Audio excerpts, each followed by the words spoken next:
আসসালামু আলাইকুম, কেমন আছেন সবাই? ছোলার ডালের হালুয়া।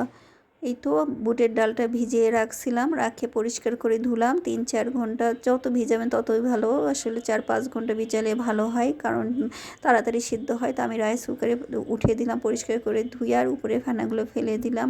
আর ঢেকে দিলে উপর দিয়ে পড়ে যায়, এই জন্য একটু পরপর খুলে খুলে দেখলাম। তো সিদ্ধ হয়ে গেছে, এই তো সিদ্ধ হয়ে গেছে। তারপরে পানিটা উপর দিয়ে ফেলে দিলাম, তারপর নিচে একটু পানি রাখছি, যেহেতু ব্লেন্ডার করলাম। আর ব্লেন্ডার তো শুকনাটা করলে আটকে আটকে যায়, এই জন্য একটু পানি পানি রাখছি, নাহলে গুঁড়োর দুধ দিয়ে ও করা যায়। যেহেতু গরুর দুধ ঘরে ছিল না, তো এমনি একটু পানি পানি করে ফেললাম। আর হচ্ছে পাটায় বাটলে একদম শুকনা করেও বাটা যায়। তো আমি আজকে ব্লেন্ডার করে দিয়ে দিলাম ঘি, এর মধ্যে গরম মশলা দিয়ে নেড়ে চেড়ে এই তো অনেকক্ষণ ধরে ভাজলাম। ভাজার পরেই তো গুড় দিয়ে দিলাম। এবারে আমি গুড় দিয়েই করলাম, দেখি কেমন লাগে, কারণ গুড় দিয়ে আমি কখনো খাই নাই, আমাদের বাড়িতে আগে অনেক আগে করতো।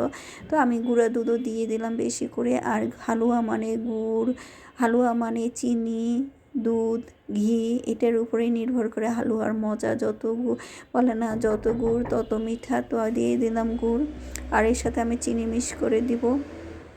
এই জন্য কালারটা হওয়ার জন্য গুড়টা দিলাম। অনেকে ফুড কালারও ব্যবহার করে, তো আমি আজকে গুড়ের কালারটাই, সুন্দর কালার হয়ে গেছে। নেড়ে চেড়ে এখন ঘি একটু পরপর দিয়ে আমি নেড়ে চেড়ে শুধু ঘিয়ের মধ্যেই করলাম, মানে একটু পরপর ঘি দিচ্ছে আর নেড়ে চেড়ে পানিটা শুকিয়ে নিচ্ছে। আর হালুয়া কিন্তু পটপট করে ফোটে, গায়ে পড়ে। আমি একটা ঢাকনা দিয়ে কিন্তু করে মানে উপরে ধরে রাখছিলাম, গায়ে যেন না পড়ে, গায়ে পড়লে কিন্তু ফোসা পড়ে যায়। তো আমার হালুয়াটা হয়ে গেল, একদম এরকম গোল হয়ে পেঁচে যখন আসবে তখনই হয়ে যাবে। তো দিয়ে দিলাম প্লেটে, ঘি দিয়ে সুন্দর করে বসিয়ে দিলাম। হালুয়াটা ঠান্ডা হওয়ার পর সুন্দর করে কেটে নেবো। আর হয়তো হালুয়া হয়ে গেলো। হালুয়া কিন্তু খুব মজা লাগে খেতে রুটির সাথে, আর বিশেষ করে চালের রুটি। সামনে তো সবাই, আপনারা বানিয়ে খাবেন এভাবে। দারুণ মজা হয়েছিল গুড় আর চিনি মিক্স করে করাতে।